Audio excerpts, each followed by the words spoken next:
The monster blood changed direction, still bouncing and quivering and leaving white stains on the grass like enormous round footsteps. Joe, stop reading it. This is too scary for me. You're right. It is too scary. If only we could talk about Goosebumps in a way that isn't scary. Well, guess what, nerds? There might be a podcast like that called Geesebumps.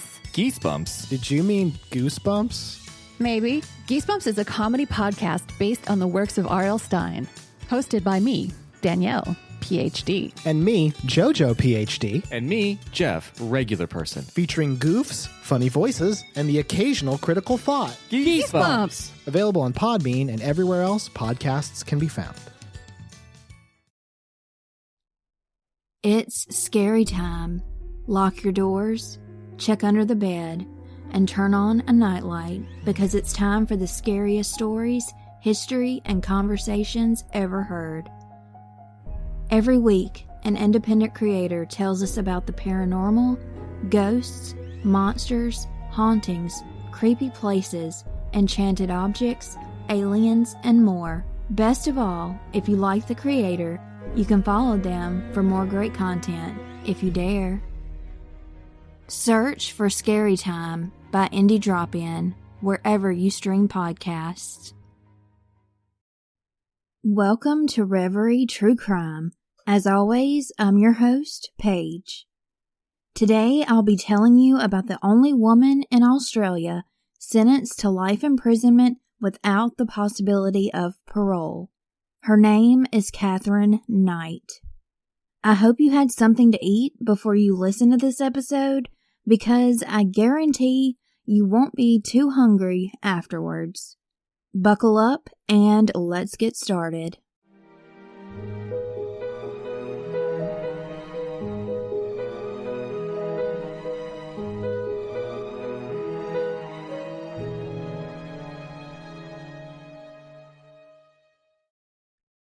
Katherine Mary Knight was born on the 24th of October 1955 to her mother Barbara and father Ken in the Tenterfield Hospital. The hospital is located in northwestern New South Wales.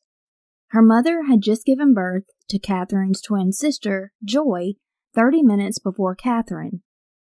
She also had an older brother named Charlie, who had the same father as Joy and Katherine.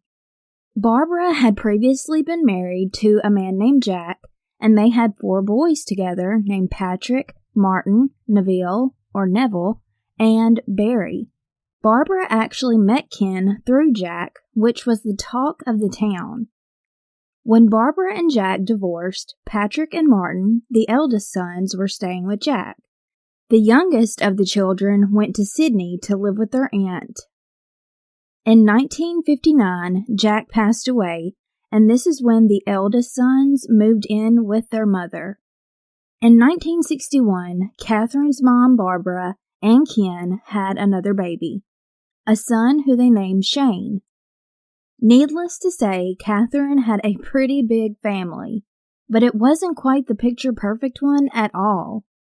Ken used to rape Barbara many times a day, and he was a vicious alcoholic. Katherine claims that she was sexually assaulted by various family members, but not her dad, until she was 11 years old. Barbara would tell her girls all about her sex life and how much she detested sexual intercourse and all men. Katherine came to her mother one day and told her that her partner wanted to have sex, and she didn't. Barbara flat out told her that she needed to put up with it and stop whining about it. Barbara's great-grandmother was an Indigenous Australian who was married to an Irishman. Barbara proudly identifies as Aboriginal. However, it was very hush-hush, and not many people even knew because of the racism in the area that they lived in at the time. Katherine was close to her twin sister, Joy, and she was also really close to her champion horseman uncle, Oscar Knight. He completed suicide in 1969, and Katherine still says his spirit is around her and always has been since his death. As a child, Katherine was said by some to be such a kind and loving girl who was great with animals, and she only had one issue when she was 13, and she had to go to children's court for a trivial charge. She got a good conduct bond. However, others say that she was the school bully to younger tots, beating up a schoolmate with a weapon of some kind, and she attacked a teacher. The teacher acted in self-defense and injured Katherine. She never learned how to read or write. At the age of 15, she dropped out of school to work at a clothing plant. Her father, Ken, labored at slaughterhouses, and he moved around with the family all around Queensland and New South Wales. He worked extensive hours wherever he could find work. In 1969, Ken, Barbara, and their 6 kids finally decided to live in Aberdeen. Ken secured a job at a slaughterhouse there that was more consistent, and he wouldn't have to move around to find work now. Due to Ken being employed at a slaughterhouse, that's also what Katherine sought to do when she got older. She thought the aroma of dead animals was like a beautifully scented perfume. When she turned 16, she would go to the slaughterhouse with her dad, Joy, and Charlie to bone out the animals' corpses. She first started out chopping the heads off of swine before she started gutting dead carcasses. Katherine was around men all the time at the slaughterhouse, and she became one of the boys. She was fierce at the time and didn't back down from any man. She would trash talk with the guys, and she'd always get the best of them. Not only could she verbally take up for herself at any time, but if anybody came at her in a threatening way, she'd always have her knife ready. She'd go at them and threaten to scrap with any of them if they wanted to mess with her or make her feel less than. None of the men were ever ballsy enough to step up to Katherine. She loved her collection of gutting butcher knives, and she kept them hanging above her bed at night. David Kellett was a 22-year-old truck driver that Katherine fell head over heels for in 1973. She moved in with David the minute she turned 18. David wasn't much better than her father. He was a domestic abuser and addicted to the bottle. His drinking was said to start when his best friend was killed in an accident when he was arranging locomotive inventory into a train. Not only that, but he witnessed a train hit a school bus in 1968, which left 6 children dead. He eventually lost his job because he would fall asleep on the job, and alcohol was really affecting his work. So Katherine and David get together, and he would often fistfight Katherine, but he soon realized she was a tough broad and could do more to him than just throw fists, and he was the weaker of the two. However, they did wed a year later, after Katherine talked him into it. After they got married, that night she tried to choke David to death because he wouldn't have sex with her multiple times. She had burned his face with a hot iron at some point as well. They already had sex 3 times, and David fell into a deep slumber. Katherine wasn't ready to go to bed. She wanted another round of sex. She was angry that he was tired, which is when she started to strangle him. He woke up one time with her sitting on top of him, a knife to his throat. Katherine was laughing, telling him how simple it would be to murder him right there. She even asked him if it was true that truck drivers have a woman in every town. Eventually, David started working at the slaughterhouse as well. He was the one who had to kill the pigs, and whenever he would use a stun gun on the swine, Katherine loved to run over and observe it almost every time. The marriage was super chaotic. David cheated on Katherine all of the time and would leave in the middle of the night to go be with other women. Despite that, David and Katherine would go on to have a baby together. While Katherine was pregnant, David came home late from playing darts one night, and she beat him in the back of the head with a frying pan for it, as well as burned all of his clothes and shoes. Their baby was born in May of 1976, a baby girl that they named Melissa Ann. It wasn't long after Melissa was born that David ran off with another lady after being married to Katherine for 10 years.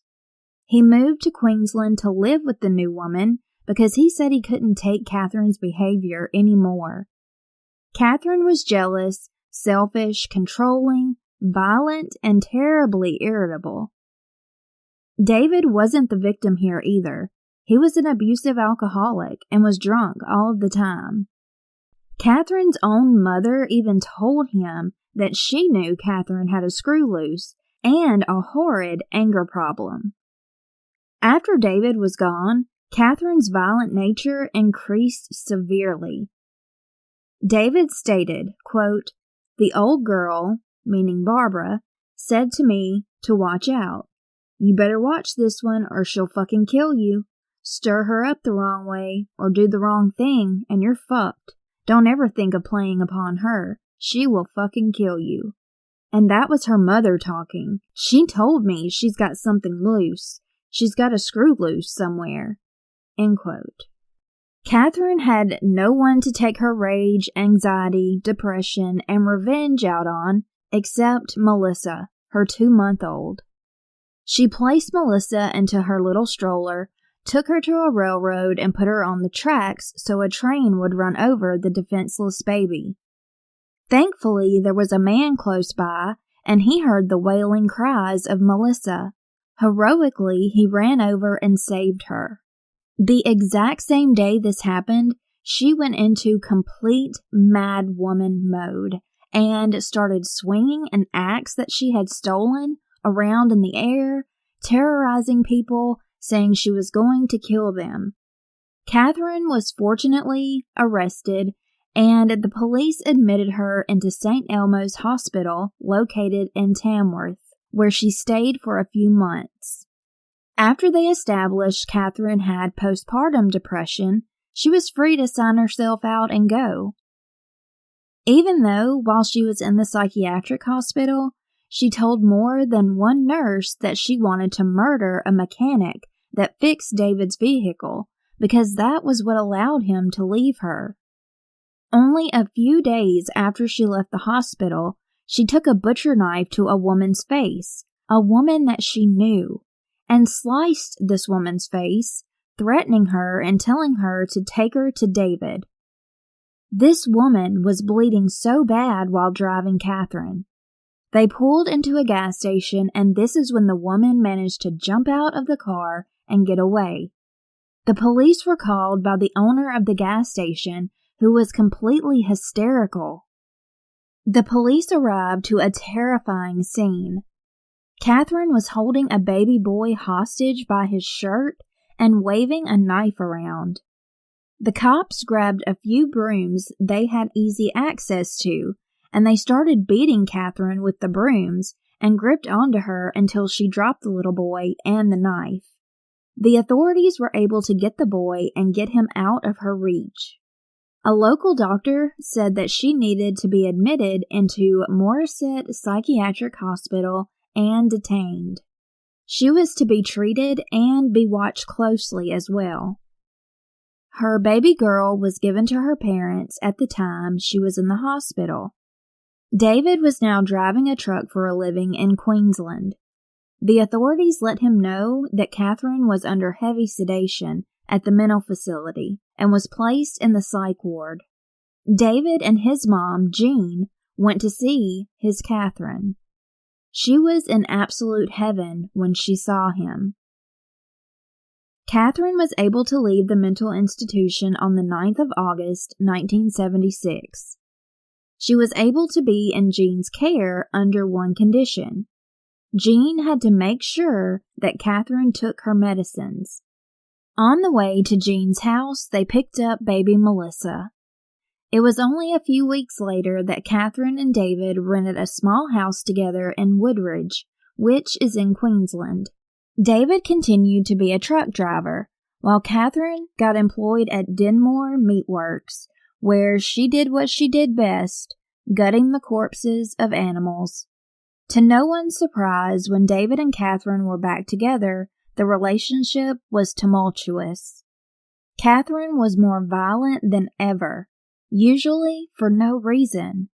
She'd beat the hell out of David, not only with her fist, but anything she could grab in the moment. Katherine and David obviously had an extremely toxic relationship, which should have ended a long time ago, but they went on to have another baby together. On the 6th of March, 1980, their baby was born. They named her Natasha Marie. Around 1984, David came home from work one evening, and Katherine and the two girls, they were nowhere to be found, and the house was completely empty. Come to find out, she'd moved back to her parents' farm in Aberdeen, and she was also back to working at the slaughterhouse. Living under her parents' roof didn't last long at all. She eventually moved out with the kids and rented a place in Musselbrook, which isn't too far from Aberdeen. About a year later, she had to quit working because she started having severe back problems, which was due to bending over all the time at the slaughterhouse. The government fixed Katherine up with a house in Aberdeen.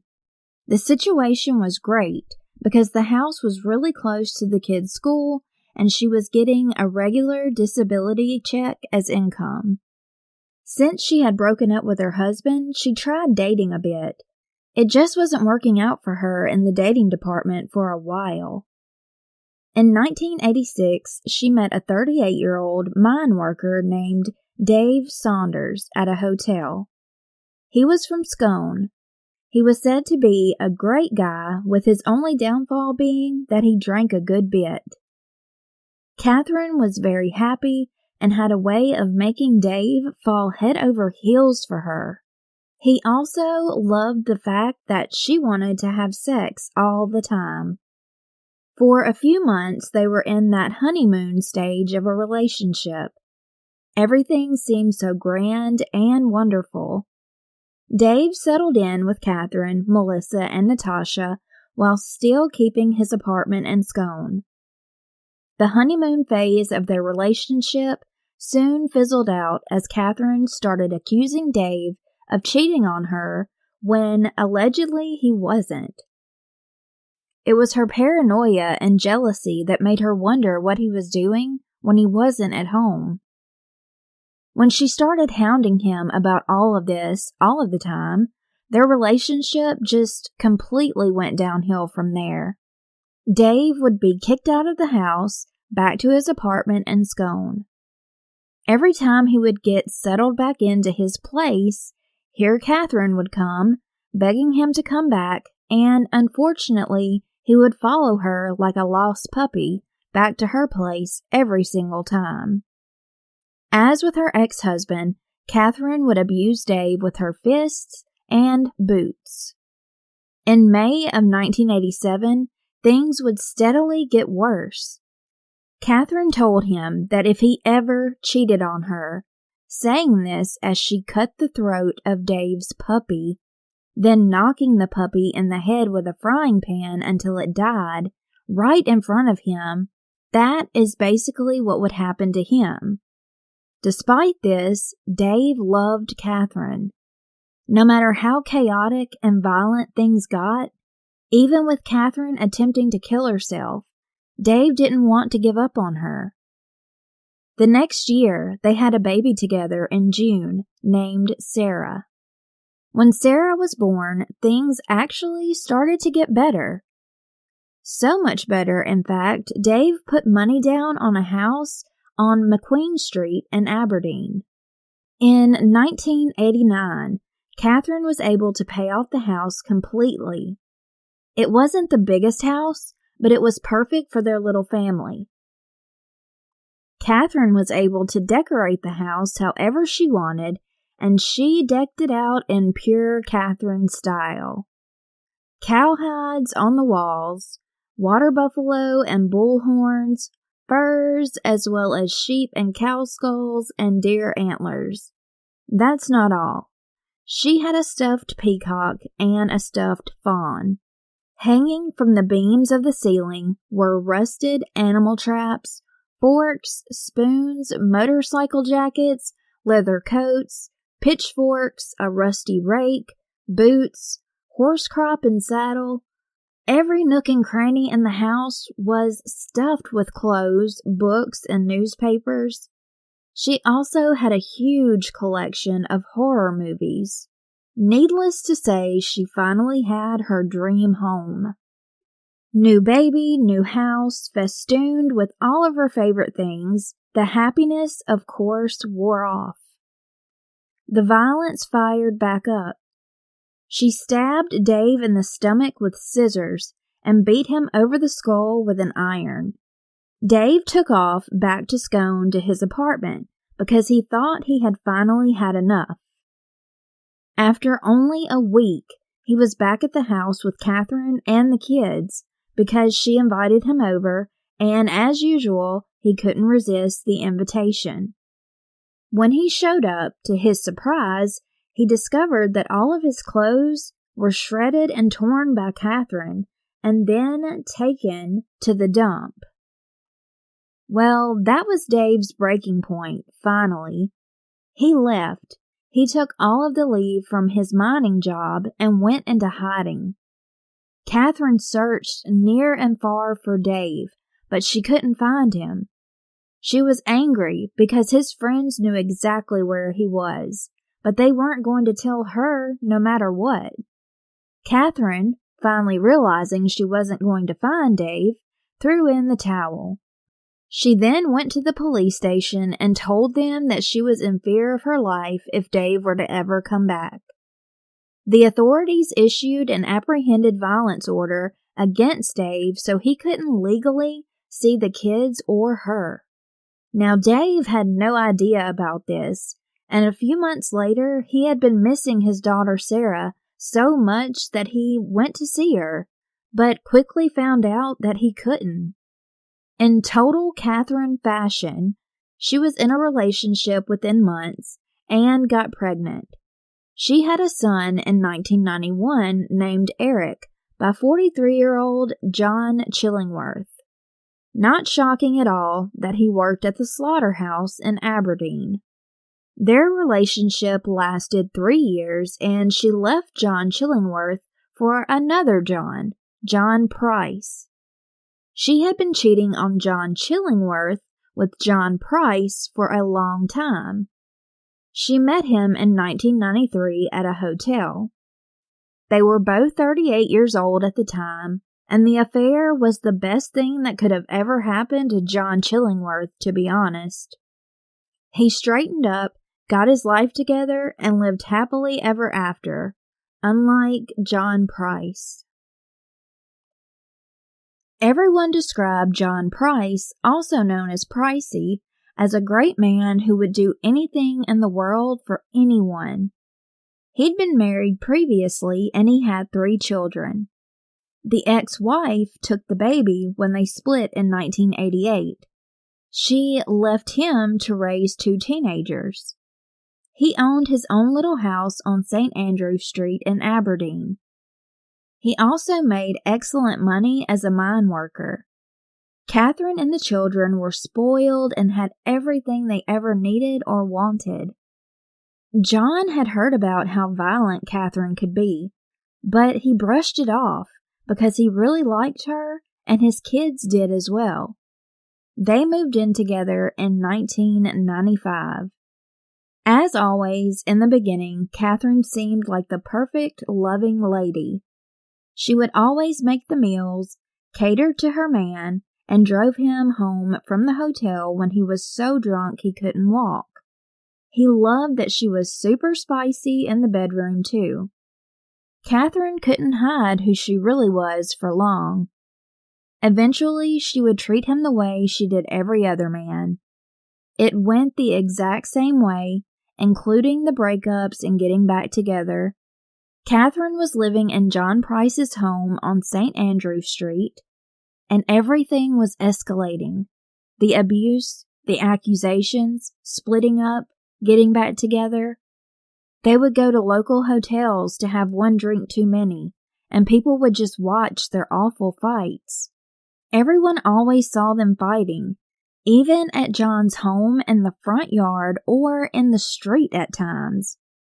It was a very toxic relationship, just like all of the others. In 1998, Katherine wanted John Price to marry her, but he always refused to. They had a major physical fight over this, and he took a belt and gave her quite the lashing. Well, that was it. She was fed up. In an act of revenge, she knew John had stolen some things from his job. She videotaped all of these items he had stashed and took the tape to his boss to rat him out. These were items that had already gone out of date or were pilfered from the garbage, but they still fired John for it. He had worked there for 17 years and loved that job. So John kicked her out of his house and she went back to her house full of dead carcasses. That only lasted a few months because John wanted her back, just not back into his house. They were back together, which caused the majority of John's friends to avoid him at all costs when Katherine was with him. They didn't want anything to do with that toxic situation. It didn't take long for the fights to ramp back up again. They'd always fight about John losing his job and have these insane drunken fights over nothing and everything all at once. Nothing could tear these two apart, and it was obvious to everyone in the town that something extremely bad was going to happen to one of them someday. Katherine even told her dad, Ken, in January of 2000 that she was going to kill Pricey. On the 29th of February 2000, a violent fight ensued in the kitchen, and Katherine grabbed a knife. She began to stab John in the chest. That same day, he went to the Scone Magistrates Court and got an apprehended violence order taken out on Katherine so she couldn't be anywhere near him. He even told his co-workers that if he didn't show up at work, it's because Katherine killed him. Everyone was begging him not to go home, but he said he was terrified that if he didn't go home, Katherine would murder his children. John came home and the kids were not there. He found out that Katherine wasn't at the house, but she told the kids to go sleep over at a friend's place. Sometime during that day, Katherine had purchased black lingerie because she had plans later that night. She videoed her children while talking, and it's speculated that she was basically making her will in that video. The violence order didn't stop her. That night, John was settled in bed after he had visited his neighbors. It was around 11 at night when he heard someone pull in the driveway. Of course, it's Katherine, and she invites herself inside. She plops down on the sofa, watches TV, and then helps herself into his shower. Then she changes into her sexy new black lingerie and jumped into bed with John, which did lead to them having sex. While John was sleeping like a baby, she took a butcher knife. Obviously, this woke him up, and he tried to get away as Katherine ran after him all over the house. He got to the door and made it outside. Then he either fell backwards inside of the house or he was pulled back by Katherine. She drug him into the hallway where he bled out from being stabbed 37 times all over his body. Many of his vital organs were pierced and he died. A little while later, Katherine went to an ATM and took out $1,000 from John's account. It was a few hours after John's death when Katherine skinned him and hung his skin like cowhide on a meat hook at the top of the doorframe that led into the living room.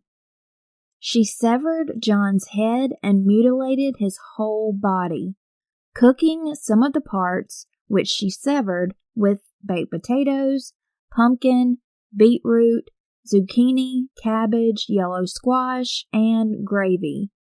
She made this human and food mixed meal on 2 plates for John's kids. She set the table and put a note beside each plate with the kids' names written on them. There was a 3rd plate, but it was found dumped outside. It's alleged that Katherine probably tried to eat the meal, but she couldn't and threw it outside. John's head was in a pot of vegetables.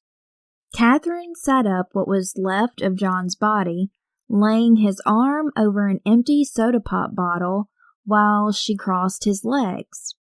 She also sat a note on top of a picture of John, which was blood-stained and had skin on it. Remember, Katherine couldn't read or write very well at all, so the note was all misspelled, but it basically said, quote, "Time got you back, Jonathan, for raping my daughter. You too, Beck," which is John's daughter. "For Ross, for little John. Now play with little John's dick, John Price." End quote. There was no evidence to back up anything that was said in this note. At 6 in the morning, John's neighbor noticed that John's car was still at home, and he'd usually be gone to work by now. John's boss sent one of the employees over to his house because they knew something wasn't right, especially after what John had told them if he didn't show up to work. The neighbor and co-worker banged on John's bedroom window after calling the police. They saw there was blood on the front door. The police got there around 8 in the morning and broke down the back door. They found Katherine unconscious from taking a ton of pills. Then the police discovered everything else. The pot that John's head was in, it was still warm when they got there.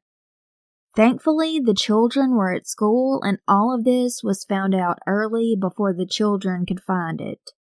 The police report states that Katherine was taken out of the house right away by police, and later she was taken to the hospital by ambulance. The amount of bloody handprints, pools of blood, and the bloody imprints on the carpets of body parts was unimaginable. Most of the people that were on the scene that day are still haunted by all of the things that they saw. This is the autopsy report by forensic pathologist Dr. Timothy Lyons, and it says the victim was dead when he was skinned. A razor-sharp knife had been inserted just under his collarbone and sliced horizontally across the top of the body, from shoulder to shoulder right under the clavicles. It was a straight, clean cut, anatomically precise. Then the knife was turned and cut down the chest and over the stomach to the pubic hairline and made into a T with another straight line.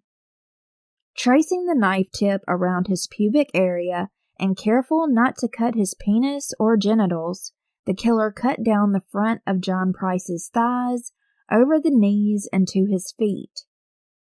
The killer then moved up the body, held his arms up, and cut down the back of each one and across the top of the victim's head.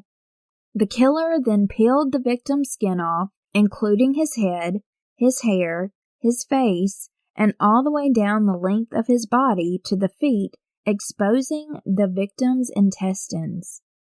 The entire skin was in one piece, including the hair, face, ears, nose, mouth, genitals, and complete stab holes and dripping blood. Hanging from the S-hook in the doorway, the feet were dragging on the ground.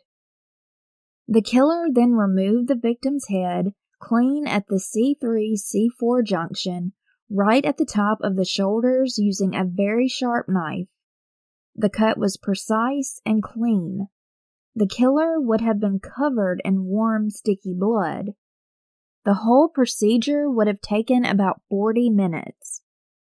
Also, there are 3 videotapes of the crime scene, but they will never be released for anyone to see. A lot of people quit that day, and most have PTSD from the sights of something you'd only see in a horrific movie. So when Katherine was interrogated, She said she didn't have any memory beyond having sex with John that night.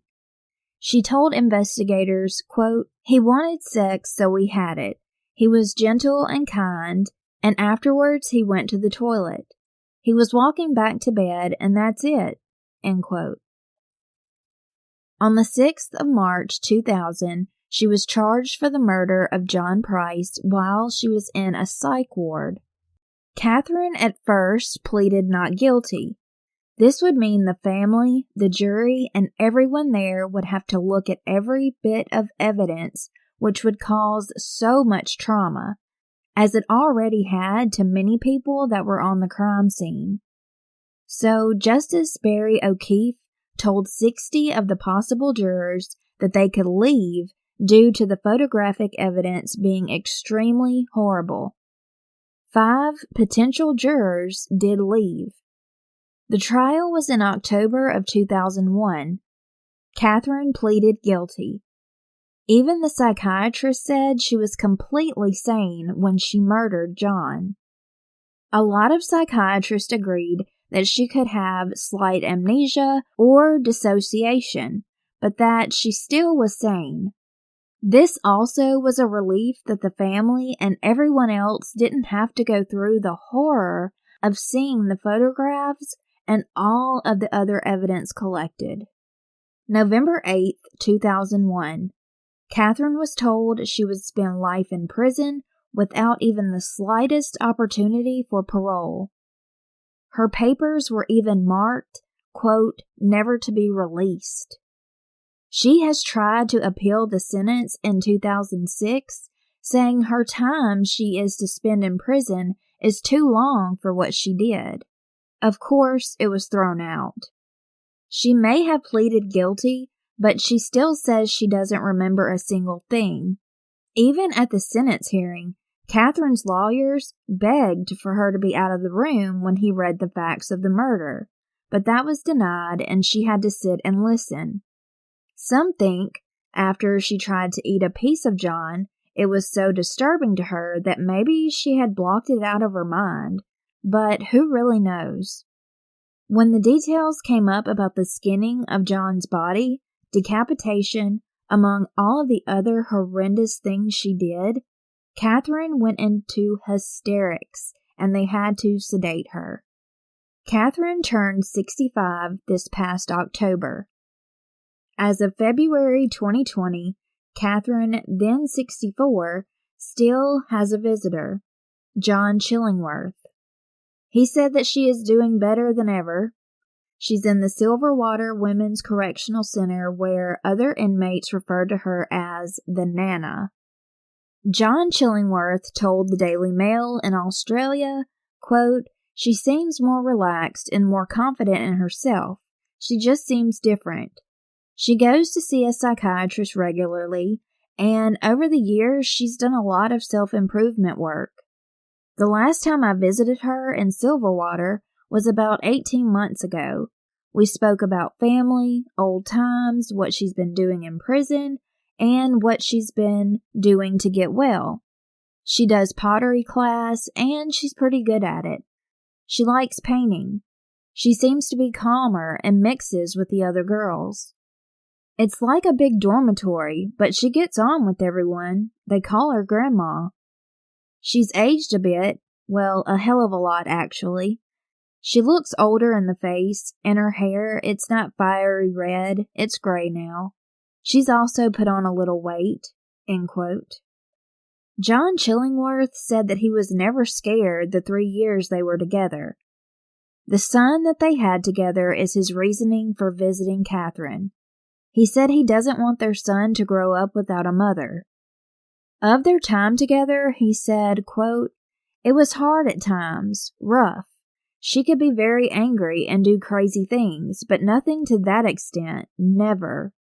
She claimed in court that I assaulted her regularly, but it was false. The only time was once when she grabbed me on the face and broke my glasses, so I gave her a backhander," end quote. Katherine is still hopeful that one day they will allow her to have a chance at parole. John Chillingworth went on to say, quote, she would like to get out for her children's sake and to meet her new grandchildren. She would love that. Is she a threat to society? No, I don't believe so. Not from what I can make out. But would society accept her being released? I would say no. At first, I found it hard to believe that she couldn't remember killing John. But when I thought about it, something that horrific, do you just black out? When she realized the severity and the reality of what she had done, she wanted to kill herself. She was horrified. Everyone made Pricey out to be some angel, but Pricey was never an angel. What happened to him was the worst imaginable. It was horrific, but it was a volatile relationship. I knew him well, years before he was seeing Katherine. I think everyone deserves a second chance. End quote.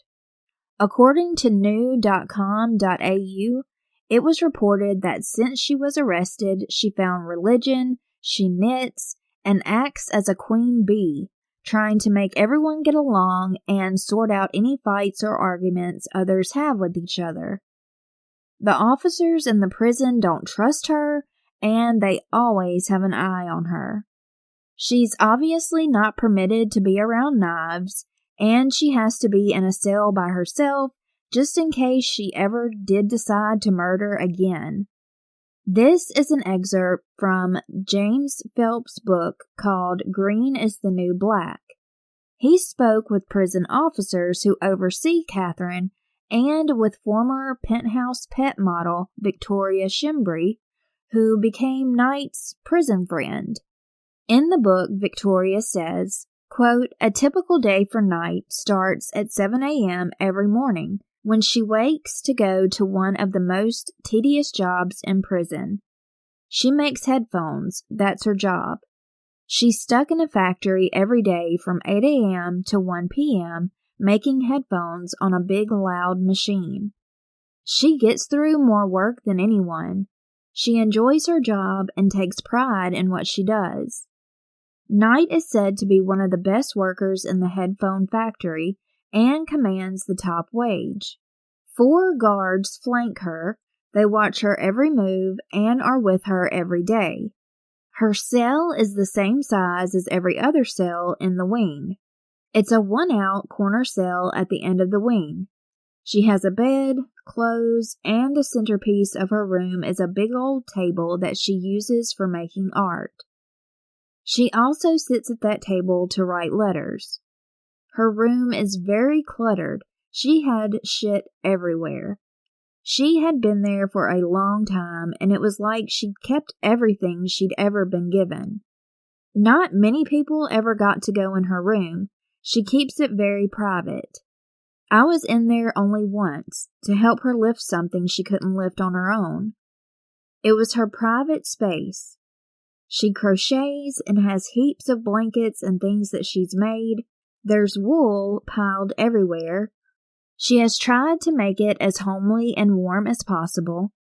She's going to be there until she dies, so she has made it her home, a place that she feels comfortable in. Knight is also a prison artist. She has become a skilled painter and raises money for the prison by selling her works. She's an incredible artist, but she never signs anything that she does, and never will. She doesn't want anyone making money off of her name because she killed someone. She doesn't want some sick person buying her art because they think what she did was cool. The thought of someone hanging something on their wall just because she is a killer repulses her. She's amazing with a pencil, paint, and also pottery. A lot of her pottery is on display in the foyer at Malawi. She has allowed them to sell a lot of it to raise money for charity and the jail without her signature, of course. We call her the Nana. She is a gentle soul and not a criminal to me. She's a mediator. She's someone who sorted out problems before they got serious. She would pull the girls in and try to get them to sort out whatever it was before it ended up with someone going into segregation or getting more time added to their sentence. She would stop girls from stealing from each other, and stop girls from fighting. But she never did it by standing over anyone. She never raised her hands to anyone. She was just someone who everyone loved. She organizes a big catch-up every Friday. She organizes all the food and makes sure that everyone in the wing is a part of it. She includes every single person, even those she doesn't really like. She does it to bring everyone together. It stops a lot of problems from happening." End quote. So in the book, an officer said, quote, "She's the top boss of the jail. She takes no crap from anyone and absolutely gives it to the guards. If you come in to search her cell, she will stand in front of you with a smug face and scream at you. She will demand to watch you search the cell, and she will not leave the area. She'll scream, 'No, I'm fucking staying here.' You have to use force to get rid of her, so we just leave her there and tell her to watch. It isn't worth the hassle, and every time you pick up something, she'll be like, 'What are you touching that for?' She is the other inmate's confidant. They all go to her to talk and ask permission for whatever it is they want to do. She knows everything that goes on in the jail, and whatever she says goes. She has never raised her hands in prison, not once. I think she has that level of respect because of her crime, because she was so brutal. She has a lot of respect in the inmate population, that's for sure. They simply do not fuck around with her, and that's a fact. Most of the other heavies get respect for being tough. Other criminals fear them. But Knight doesn't really have a record of violence while in jail.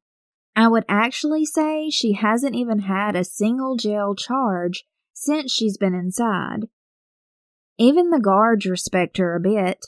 She's the boss, put it that way. She would be the boss of any pod. She'll always be classified high risk. She will never go to a place like Emu Plains, where she can see trees or walk in a field. She can never have a job mowing lawns or where she can leave the jail. She will always be locked in a factory because everyone thinks she's a heartless, callous monster. But she has emotions. I've seen them. I've seen her cry. She is no monster, but she'll always be caged like one." End quote. Green is the New Black by James Phelps is available wherever you can purchase books. Thanks for listening, and congratulations if you made it through this horrendous episode. It's definitely something I can't wrap my mind around, that this actually happened and it isn't some crazy scary movie. The fact that anyone is capable of doing something so disgusting and evil is hard to comprehend, but people like Katherine exist in this world. That is why we always have to be careful. If you're with someone that abuses you in any way, please do anything you can to get yourself out of that situation. I know it's easier said than done from my own personal experiences. In the domestic violence episodes I did, there are hotlines in the show notes that you can call in every country for help, as well as tips for loved ones of people in abusive relationships. To John Pricey's family, I definitely send my deepest condolences. I can't imagine the pain and heartbreak that this family must feel. Before I go, I do want to thank my patrons over at patreon.com/reverytruecrime. Thank you, Lorraine, Emily, Liz, Shayna, Denise, Madeline, Trevor, Maggie, Melissa, Chelsea, Ian, and Brandy. Thanks so much for supporting myself and the podcast. For $3 a month, you'll get different merch in the mail periodically, early access and ad-free episodes before they come out on the podcast, Patreon-exclusive episodes that you can vote on, pictures that are related to the episodes before anyone else, and more. Check out the $3 tier and see what you think. Thanks so much for supporting however you choose to. I hope you all have a great day or night wherever you are in the world. Stay safe and healthy. I love ya.